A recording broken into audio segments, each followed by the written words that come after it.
we are about to start the program proper, right? In terms of introducing our first speaker for this morning.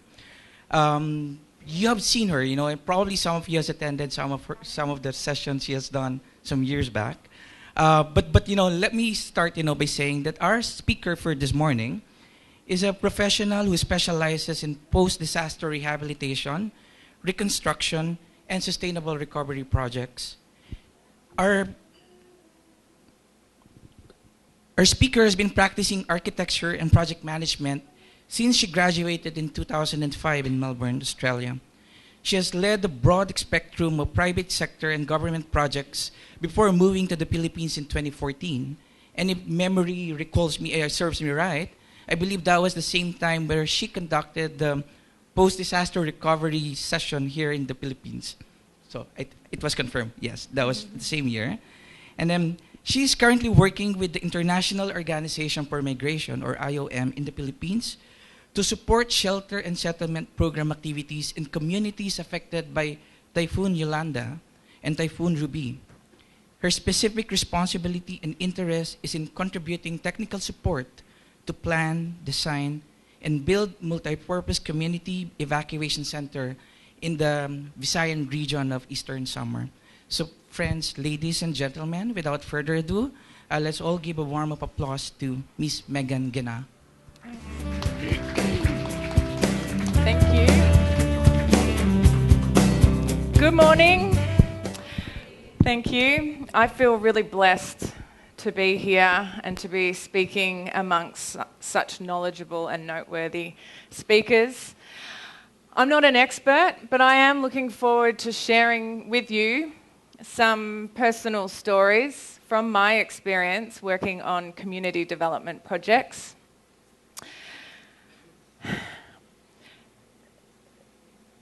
To clarify, X Factor is not referring to the televised talent competition. It's referring to the variable that can have a significant impact on project outcome. And projects are unique, and in construction projects we deal with lots of different variables. Weather, for example, is a highly volatile variable that we have to manage, and we monitor the Pegasa reports, and we make adjustments to our work plan according to the weather forecasts. The economic context of a project is also a variable, particularly with community development projects where funding is coming from the United States or from Europe, and so a shift in the exchange rate can have an impact on the local currency budget. But in my experience, the variable that has the most significant outcome on the success of a project is the people. And as project managers, we should have the capacity to unify the people toward a common goal for the benefit of the project. And so I'm going to talk to you today about how my organisation, in partnership with the municipality of Giwan in the province of Eastern Samar, transformed this open field into a world-class evacuation shelter, engineered to withstand Category 5 typhoons and Magnitude 8 earthquakes.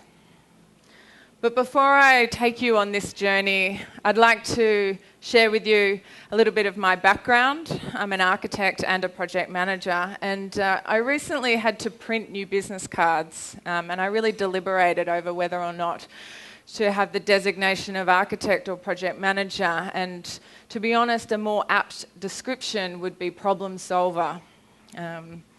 Someone mentioned yesterday that problem solving is a science, and I don't disagree with that. There are tried and tested formulas for solving problems, but it's also an art, because often problem solving requires bringing around all the heads in the room to collaborate and cooperate, and it's subjective.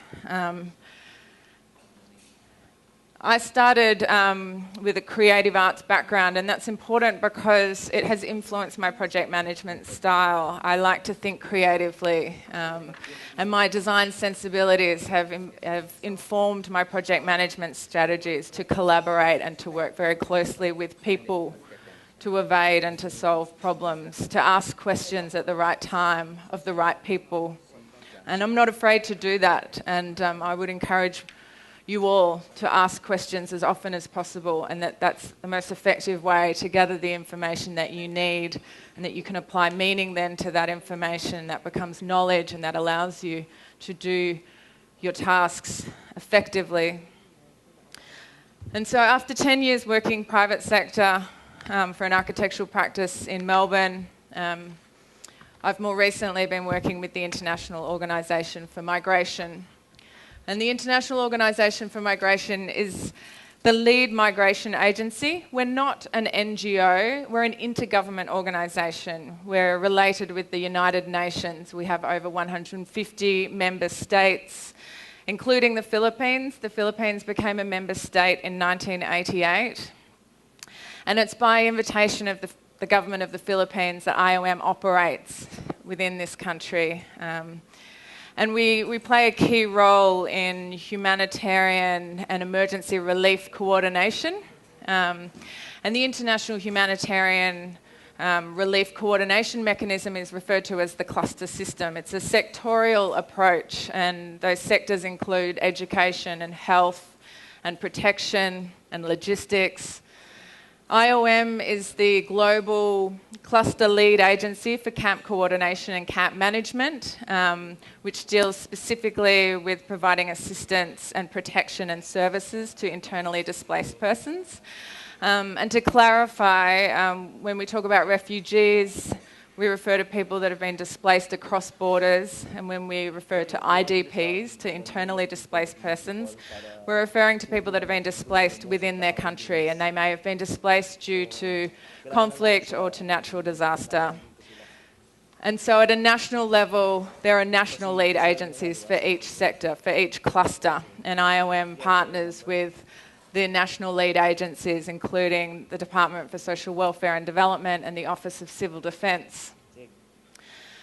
We've had a presence in this country since the mid-70s, responding to various typhoons, the siege in Zamboanga in 2013. And after Yolanda made landfall in Giwan, one of the worst affected municipalities in Eastern Samar, we were able to set up an office within a few days. And the snapshot in the top right-hand corner is an image of our office. And the image below shows the devastation in the Poblacion. The only building left standing was the police station. And so at a country level, we refer to IOM as a mission. And we have a chief of mission, which may also be described as a portfolio manager, because our mission is entirely projectised.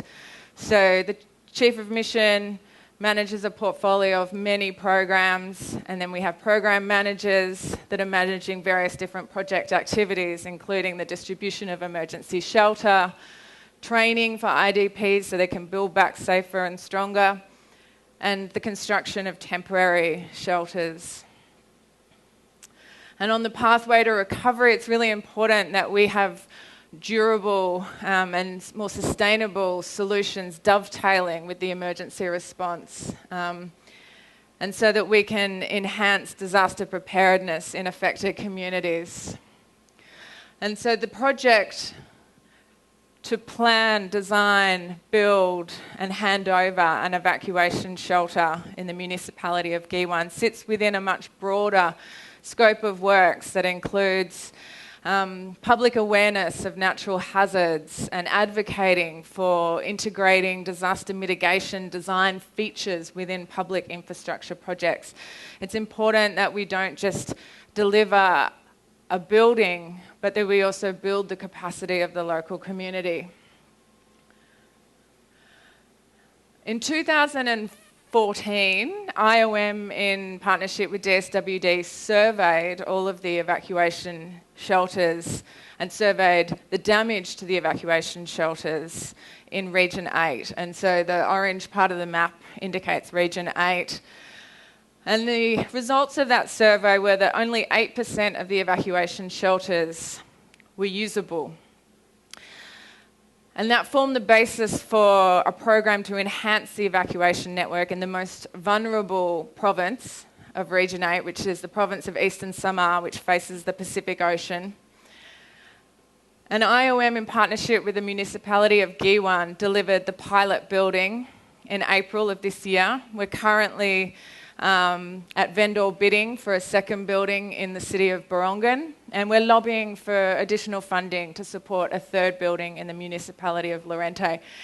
And I know that there are some big players from the corporate sector in the room, so if anyone's interested in supporting IOM and to support the people of the province of Eastern Samar, or interested in expanding your corporate social responsibility portfolio, please come and see me after this presentation.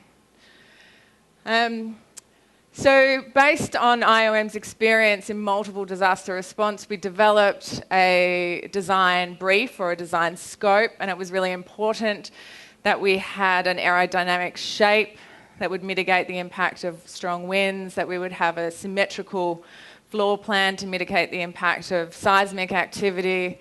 It was important that we had lots of natural light and ventilation in the building to improve the thermal comfort when you've got large numbers of people congregated inside. And we engaged the services of RNFA consulting engineers, and a shout out to Patrick. Thank you for your support throughout this project. And RNFA took the responsibility for validating the architectural design and developed the engineering in accordance with international best practice and exceeded the current national building standards. And so, I mean, I'm an architect, so obviously I'm really passionate about the design. And that was an important advocacy tool throughout the planning, design and construction of the building, to share with as many people as possible the design features of this building so that they may be replicated by the local government unit on other community and public infrastructure projects. So it's a large open plan building. The perimeter of the building is a ramp that ensures that large numbers of people can rapidly enter and exit the building. The open plan ensures clear sight lines to mitigate gender-based violence and bullying that often happens in crowded emergency situations. And we've got improved access for persons with disabilities, as well as children and the elderly and other vulnerable members of the community. IOM and the municipality of Giwan entered into a formal memorandum of agreement that clearly delineated the roles and responsibilities of each party. But in practice, it was a lot more loose, you know. And as project managers, we should create an environment where people can kind of come forward with ideas and then take that idea and run with it. And the municipality of Giwan really wanted to have a groundbreaking ceremony, and we supported that initiative. The municipal mayor, Mayor Sheen, is very good at as a public official, and he has the support of his constituents. And the groundbreaking ceremony, there was a lot of singing, a lot of dancing, of course, and it was the first time that I realised that there was this potent energy within the community, and that if we could tap that energy, that it would lead to successful project delivery. This was also the first time I was introduced to Karacha, and I never looked back. I loved Karacha at every opportunity, and there's been a lot of opportunities. I've been able to attend a lot of Barangay Fiesta, and that's been an important part of my role as project manager, to be a part of the community beyond the confines of the project. As project managers on community development projects, we don't just work within the constraints of the Iron Triangle, we work within the bigger picture of project sustainability. For a project to be sustainable, the community needs to take ownership of the project. And The project needs to be sustained in its building management structures and its maintenance and operation well beyond the handover of the project. And the image in the bottom right-hand corner shows a barangay conference that was held just recently in the building.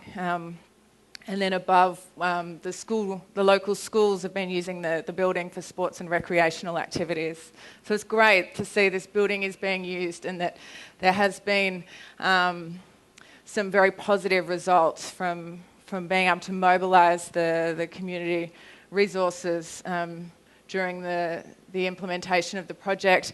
And I think one of the key contributing factors in the success of the project is that there was strong leadership. And so we've got the iron triangle, but we also have the golden circle. And Simon Sinek is an excellent leadership speaker. I'd encourage you to Google him and watch his TED Talks if you're not already familiar with him. He talks a lot about starting with why and the importance of communicating why to all of the stakeholders. And so with a humanitarian organisation and a project like this, it was really easy to clarify that key message of why. We knew what we were doing. We were building an evacuation shelter. We knew how we were doing it, by administration. We had a lump sum contract with a construction contractor. But why? Why were we doing it? We were doing it for the benefit of the people of the municipality of Giwan, but more specifically to provide safe shelter. And that was our key message, safe shelter. And it was really important that that key message trickled down to all the stakeholders and was disseminated throughout the community. Because then people are more inclined to comply with the high performance specifications of the project and the controls of that are in place to manage the project.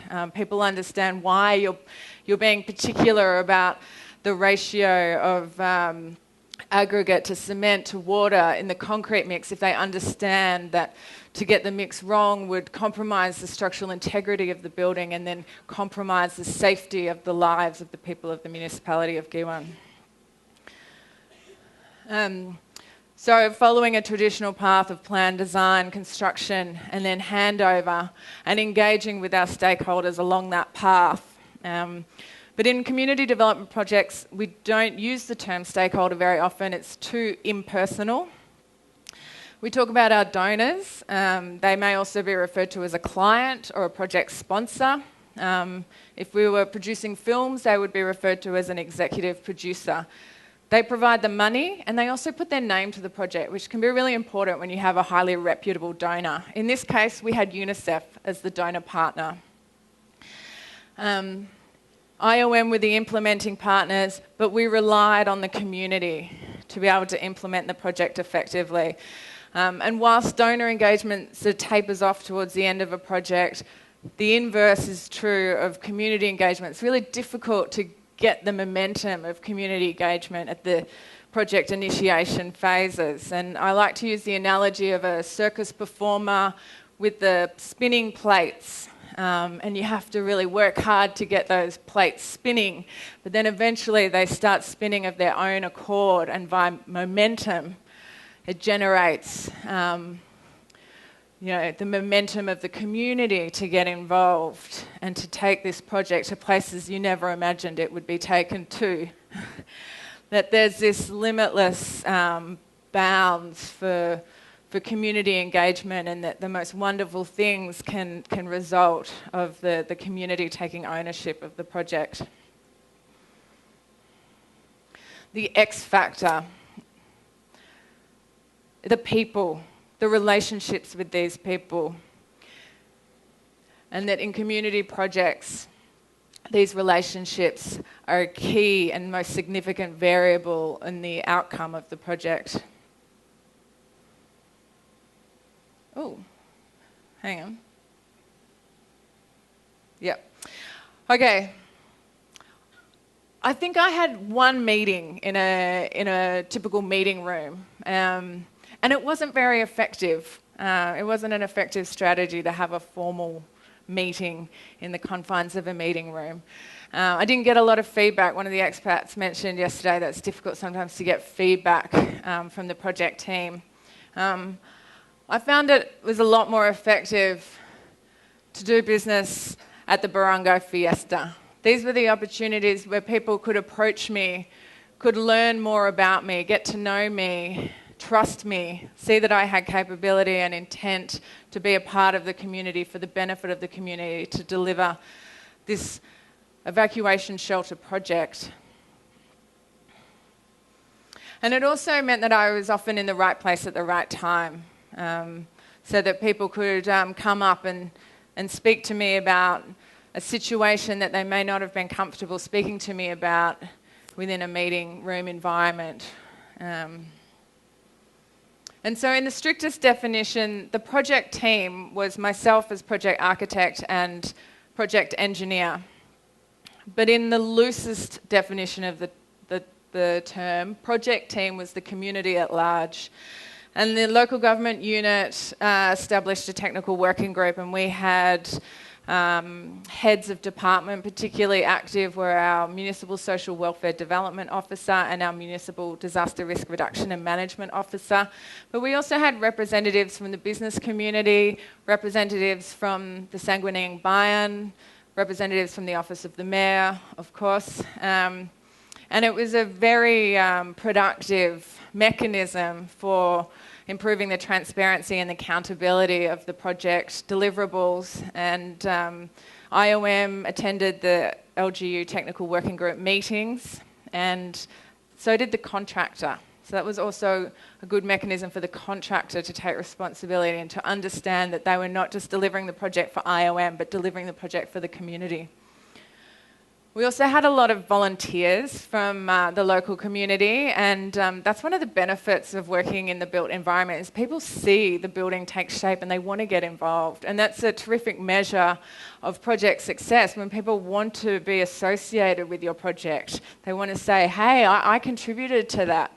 And we were able to work very effectively with the local volunteers to do a lot of site enhancement works. One of the biggest challenges we had was connecting the site to electricity and to water. And so the challenge was that IOM didn't have a lot of power in this situation. We had some influence, and so we capitalised on that influence. And as often as we could, we would invite the key representatives from the utility providers to the site so they could see the project, and we would establish rapport with the key representatives from each utility provider. And you become friends, and when you become friends are more inclined to help. And it was also an opportunity to provide a gentle reminder that we had 4 months until project completion, 3 months, 2 months. All right, we really need you guys to connect the electricity now. So that happened literally the day before we handed over the building. But true to form, the Filipinos came out in force and they got the work done. We also relied on the support of the Bureau of Fire and Protection when we encountered a leak in the water tank. And we had a big community event the next day, and we needed to rapidly fill the cistern. And so the BFP put their hand up and said, well, we've got a truck and we can fill the tank. And that was terrific.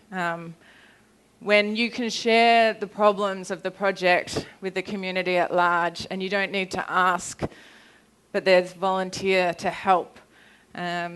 Because the other dynamic in this community development project is that as a project manager, I cannot instruct the community project team.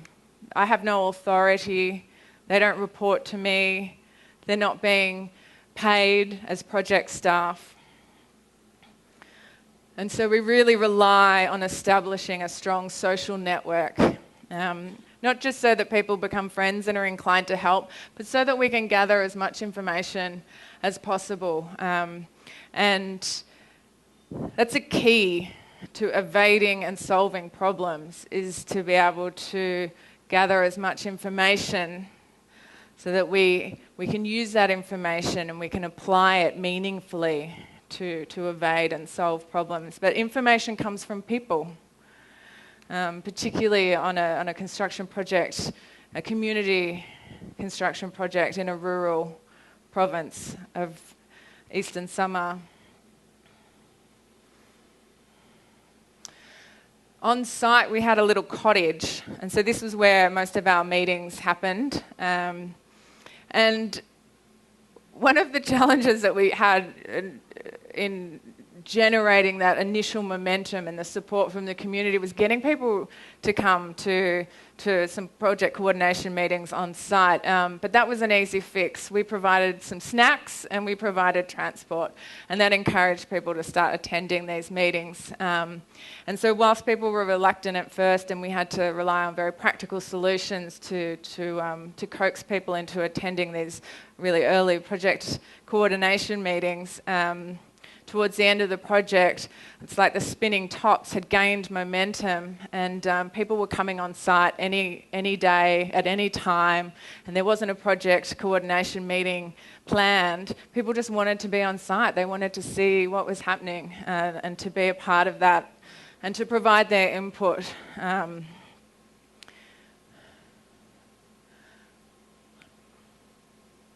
This is the technical working group. And we had a meeting. The first meeting that we had inside the building was really exciting. You could just feel the energy in the room as people realised that their hard work and efforts were coming to fruition. And so we were able to evade and to solve a lot of problems with the information that we had gathered from the people in the project team. And an example of that was that the contractor had a challenge mobilising some heavy equipment to site. Their network was in Leyte, but this project was in Samar, and they didn't have a strong network in Samar. And so we were able to harness our networks within the region. And again, at Barangay Fiesta, it came to my attention that the local Barangay Kapitan operated a backhoe, and I knew also from an earlier conversation with the Secretary of the Mayor that his friend in Borongren owned a backhoe, and so by applying these pieces of information, we were able to provide support to the contractor and keep the work on schedule and excavate in those first few weeks of the project, which might otherwise have been delayed if we'd relied entirely on the contractor's networks and not mobilised our own resources within the local community. But also it relied on the contractor coming to me with the problem. Like if the contractor hadn't come to me with the problem, then we wouldn't have been able to address it as effectively.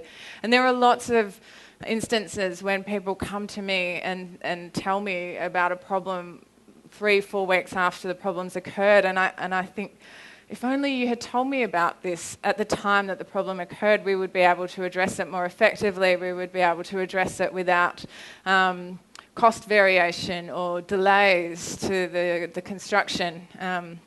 But people won't come to you with a problem if they don't feel that you're approachable, if they don't feel that they can trust you. And one of the slides yesterday spoke about trust being that equation of capability and intent, and I wholeheartedly agree with that. Something that wasn't on the work plan was animal sacrifice. Hadn't factored that activity into our work plan, but it was really important to the success of the project. If we hadn't spilled blood on the foundations before we poured the first batch of concrete, people would have seen this building as bad luck, and they would not have utilised the building. When we handed it over to the community, it would have stayed empty and there would have been a spectacular project failure. So we had a few goats on site and we found the owner and we paid the appropriate amount of money so that we could sacrifice 2 goats and a chicken.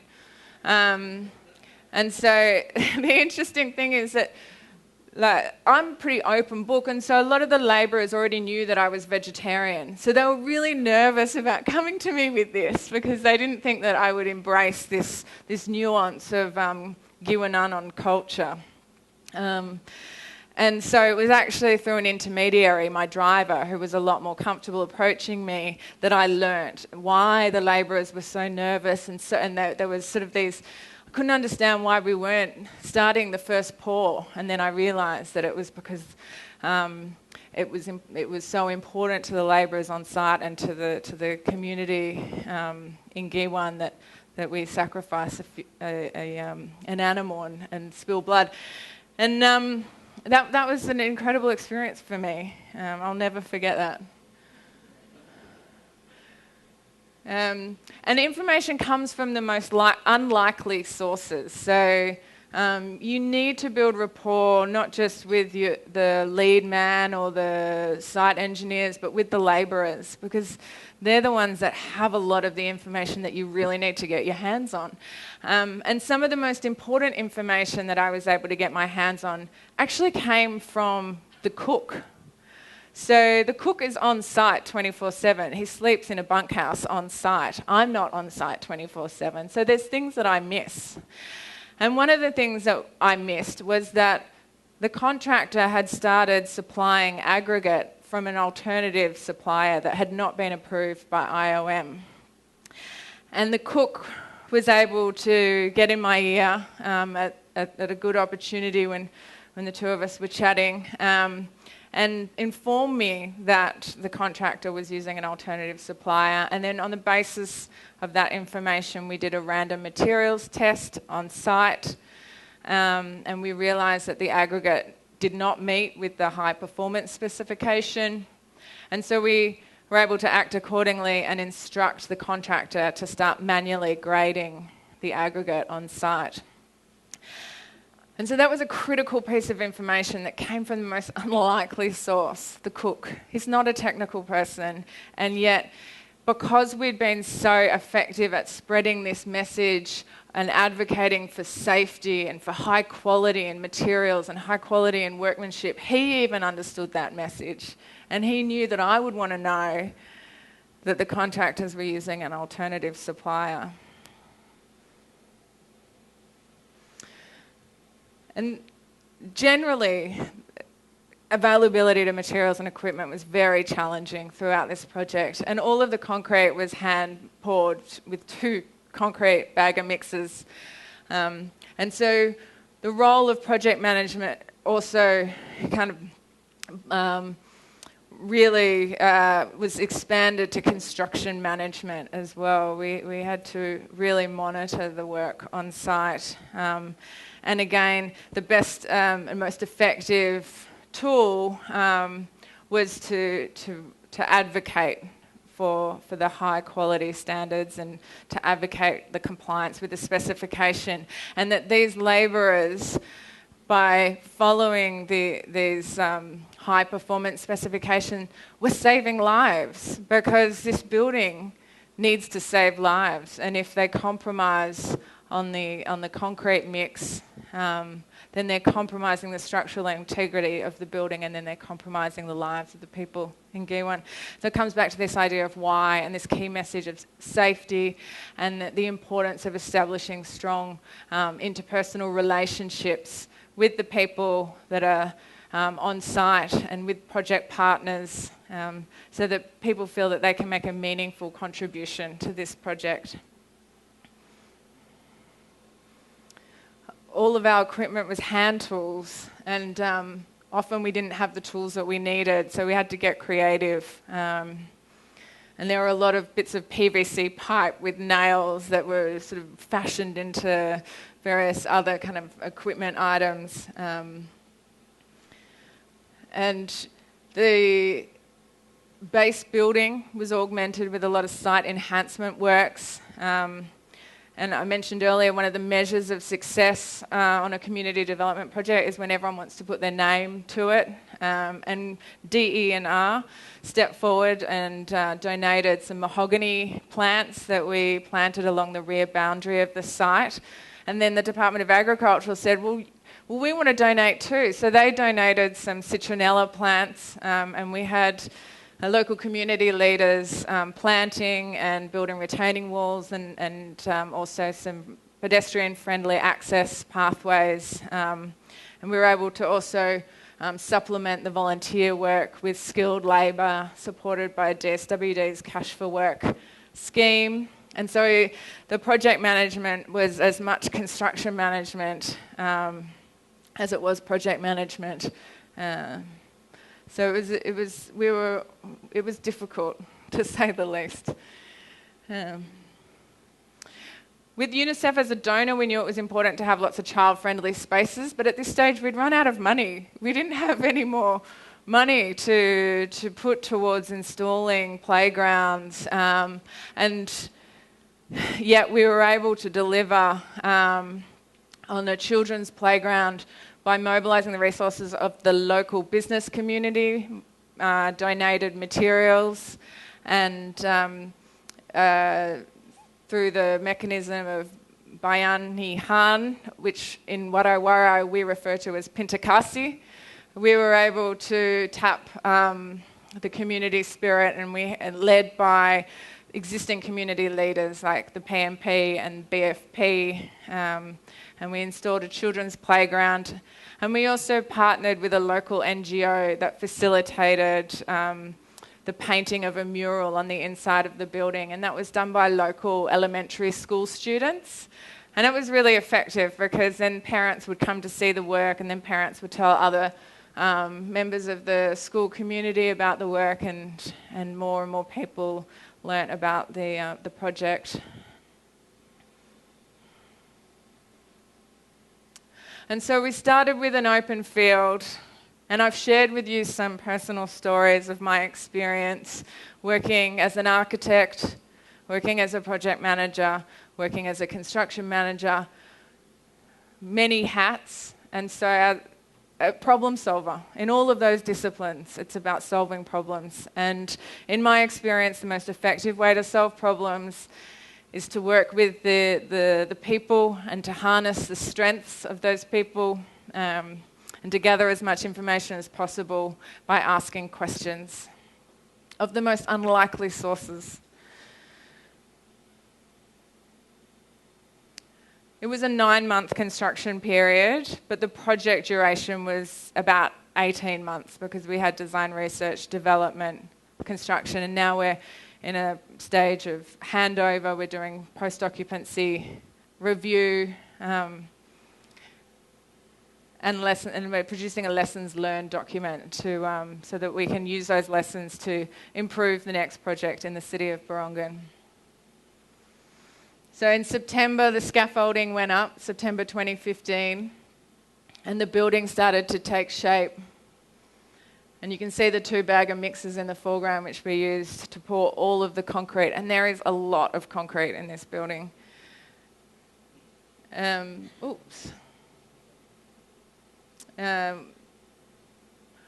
We had a reinforced concrete parapet wall, which also protects the roof from wind uplift, which is quite an unusual feature. And it's an octagonal building, which is really strange. So that's why it was also very important that the community understood the design features of the building, so that because they could really easily have dismissed it as being, it's alien to the community. The masonry walls, and there's some images of the ramp and the open plan on the upper level.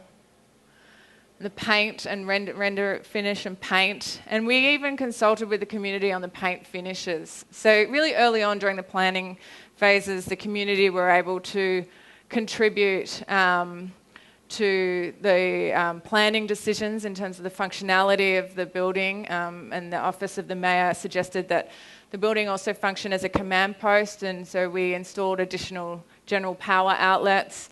But then even aesthetic decisions where we relinquished control to the local government unit, and the Mayor selected very earthy colours that he felt would be very calming in an emergency situation.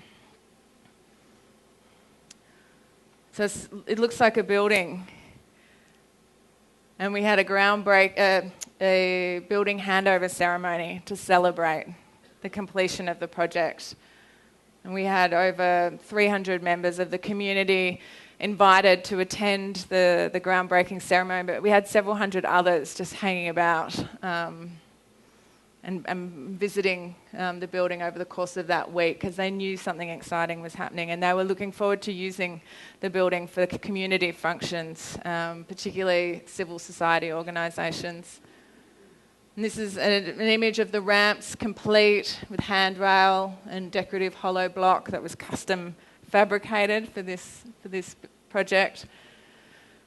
And some snapshots of the building handover ceremony. And we had representatives from Regional Office of Civil Defence, DSWD, more singing, more dancing. And it's been a very rewarding experience to be managing this community development construction project. And I'd like to thank you all for allowing me to share with you some of the personal stories of my experience.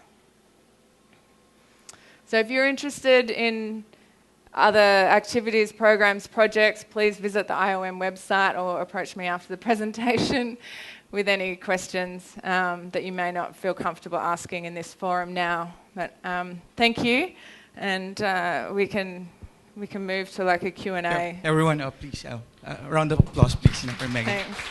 Yes. Thank you, Megan. I honestly didn't know that we make animal sacrifices here.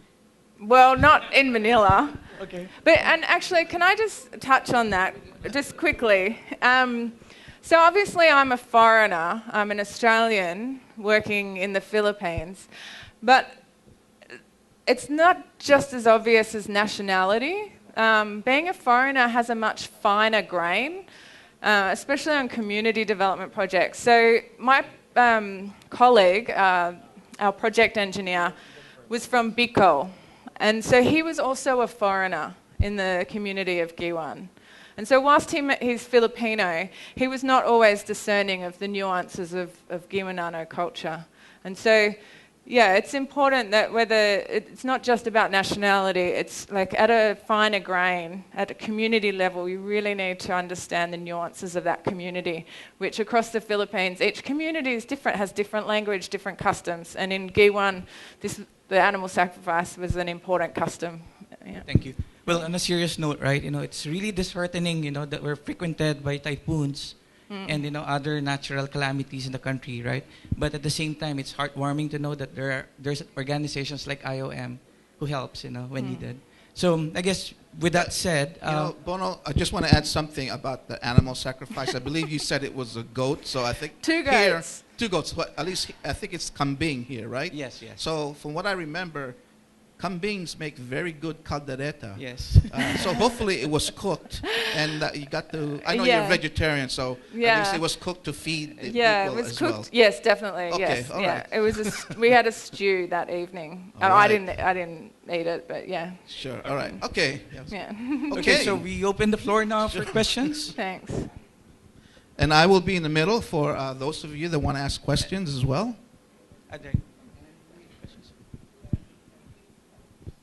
I'd like to say that I'm not a vegetarian, but I'm going to ask you this question as a project manager. Yes.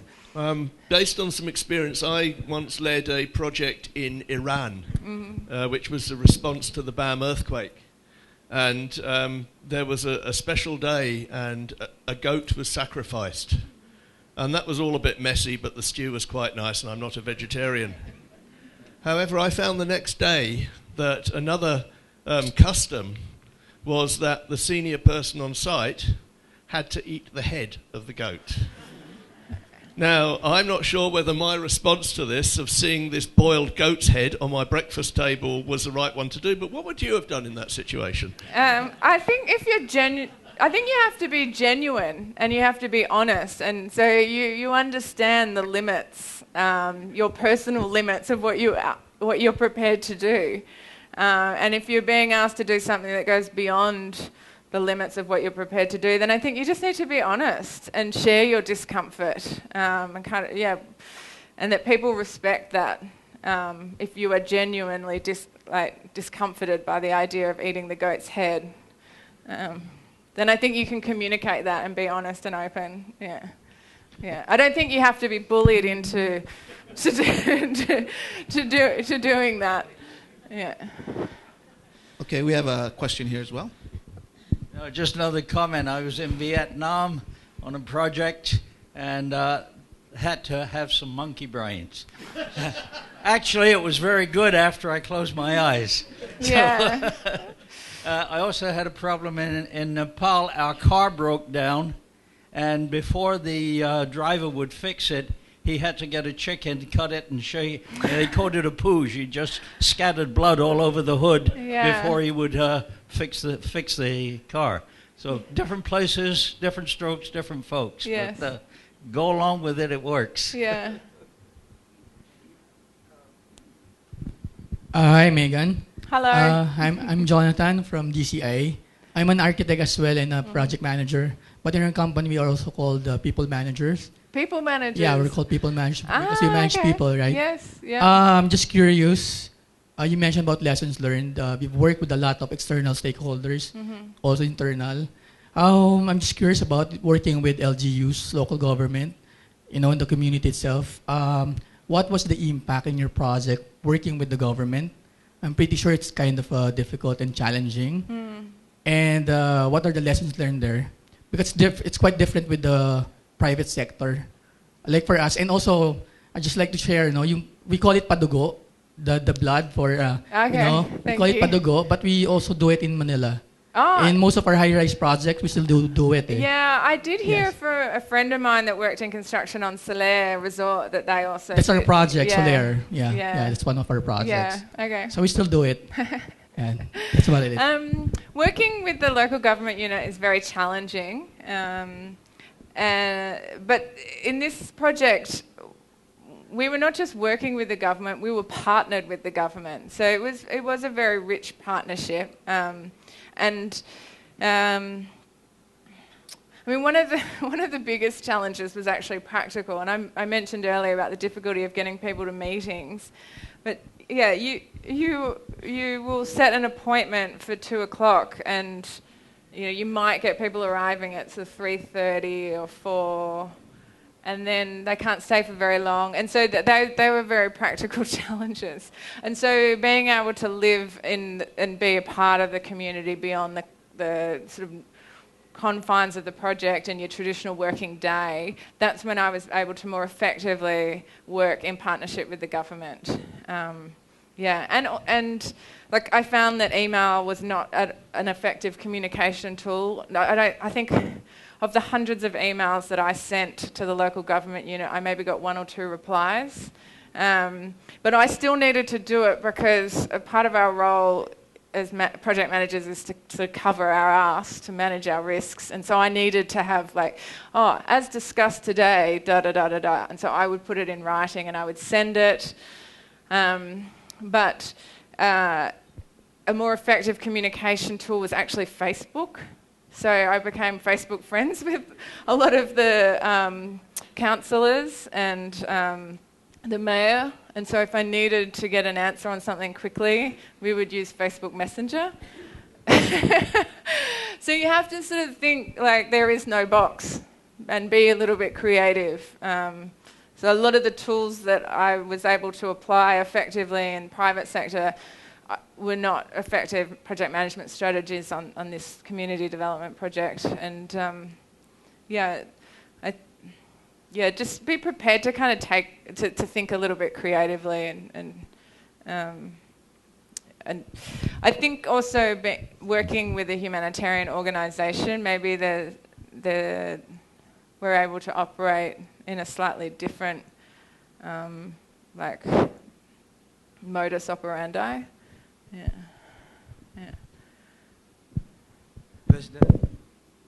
Right, thank you. I feel stupid. It seems like I'm the only one who doesn't know about the whole blood thing. But in my defense, I know about the jar with coins. I know that we do that as well, right? Okay, that's my defense. We have a question here from Marcy. Hi, I can't actually see you, but hello. There's a very bright light.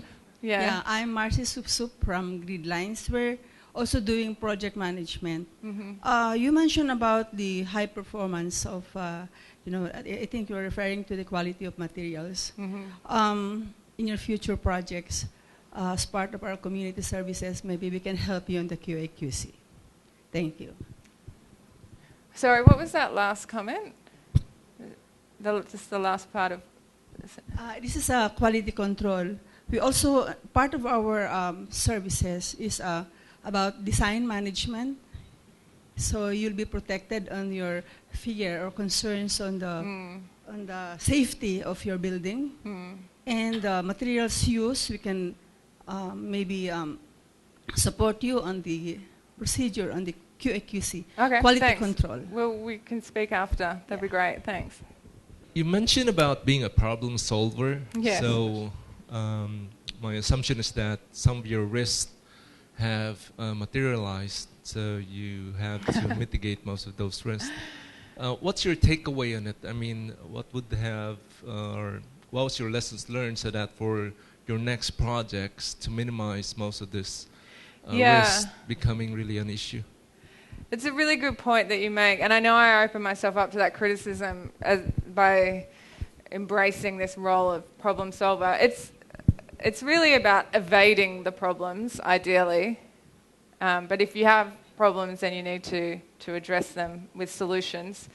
So first and foremost, we would want to be problem evaders by better managing risks. But some risks, I guess, and I'm using the term problem probably quite expansively. I mean, some of what we dealt with were just issues, like weather. Like sometimes you have a typhoon when you're building in the later months of the year. And so that's an issue or a problem. It's a problem if it starts to delay the schedule, and sometimes it will. The problems or the challenges of limited materials and equipment availability can be addressed with planning. But again, it's a fine balance, because the responsibilities of planning the mobilisation of heavy equipment to site really is the contractor's responsibility. So IOM are administering the contract, and so we can have influence in mitigating identified risks.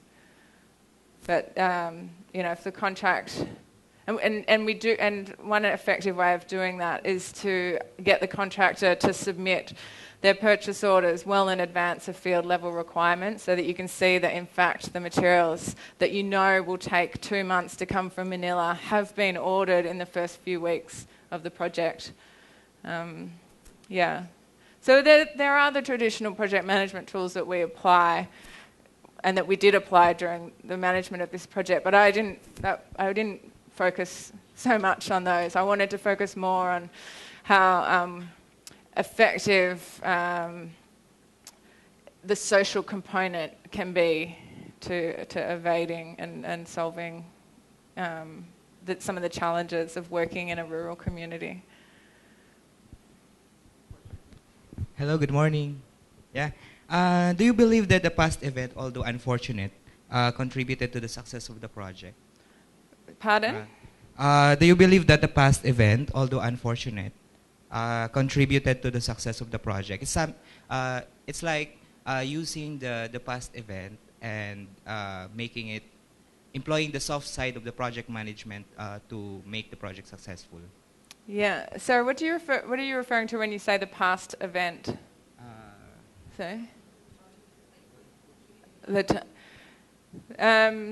So the funding that we received from UNICEF was funding that was kind of part of a much larger funding model to support rehabilitation in areas affected by Typhoon Yolanda. But sorry, I'm not sure I understand the question. It's related to the typhoon. Yeah. So somehow it's affected, right? So. Yes. Yeah. So were you able to use, or did you use the event in order to somehow gather the sympathy of the community? No. No, not really. It was interesting when we painted the mural. We spoke to the children about working with themes that were about resiliency and recovery. But interestingly, the school district supervisor who was responsible for bringing together the elementary school students for this particular activity, she had suggested that they deal with, some of the trauma and the fear, and we were like, no, we want to focus on the hope and that the community are moving toward a goal of zero casualty in future disasters by being more prepared and enhancing the resiliency of the public infrastructure. And so of course you talk about Yolanda, but it's not even specific to Yolanda because there are multiple typhoons every year, and this particular province is vulnerable not just to typhoons but also to earthquakes. So there are multiple natural hazards, and raising the awareness of those hazards was important, and reiterating that there was a desperate need for safe shelter, and that preferably that shelter was a community centre rather than a school. Like commonly in provincial areas, schools are used as evacuation shelters, and that can be very disruptive to students' curriculum and to returning to like a normal social structure post-disaster. We were able to make reference to past disasters, not specifically Yolanda, but like multiple disasters that have occurred over the course of the last 10 years. Yeah. Okay, thank you. We will have one more last question here from the back. Good morning, I'm Ryan. Good morning. One of your considerations of design is related to natural disasters. I think this is related to this question, which is very hard to anticipate. And now we are saying that it's a project success because it's a building completion. But since you mentioned about sustainability, how do we achieve that? Let's say, what would be the future maintenance? Or what if there's a bigger typhoon, or the number of refugees would be more than the building can accommodate. So what are the backup procedures, backup plans, or contingency plans to be able to measure that this really is a success and can be measured? Yeah, that's a good question. One measure of project success is that the LGU are planning to replicate this building. They have funding from DILG, and they'd like to replicate this building in another barangay. Because with a capacity of only 350 people, it won't accommodate the tens of thousands of people that live in the municipality of Giwan. But we had to be strategic in its location near the most vulnerable barangays along the coast, but still close to the Poblacion, that it would be utilised on a daily basis as a community centre. Because hopefully it never gets used as an evacuation shelter, and so therefore it needs to be a useful asset to the community in normal times. And so when we spoke about this with the local government unit, they suggested that the Sanguinang Bayan pass a resolution to set aside an annual budget to maintain and operate the building. And they've actually also passed a resolution appointing building management to the Tourism Council. And I actually think that's a really great idea. And the Tourism Council, because they work closely with the local government unit, but they're essentially a private sector entity, they will be able to generate small income from private functions. But then they will also be able to make the centre available for community functions at little or no cost. And then they have a caretaker on site that is able to maintain the building on a daily basis and just keep it clean, and make sure that there's toilet tissue in the toilets and that the bins are emptied on a, so that's been entirely the responsibility of the LGU. But and that's just starting to happen because we only hand over the building in April. It's been a few months since then. Whilst the project was successfully delivered in terms of planning, design, construction, handover, we won't really know how successful this building is until a year or 2 years passed. And for me, it will be a measure of success if I can visit G1 in a few years from now and I can see that there's signs of like daily use and that this community centre is being utilised by the community for various community functions and has become an integral asset to the local government unit and to the tourism council that's managing the building.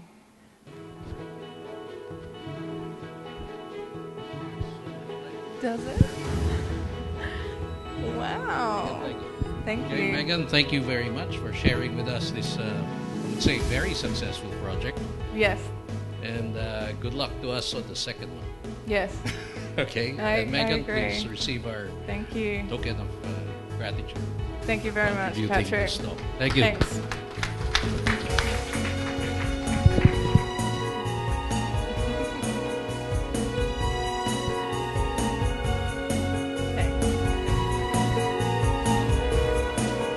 Thank you, Megan.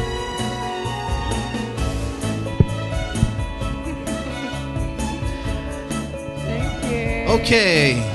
Well, it's time to eat again. We have our morning break. Now it will be for about 30 minutes, okay? So please check your time and we'll meet you back here to continue with our program. Thank you.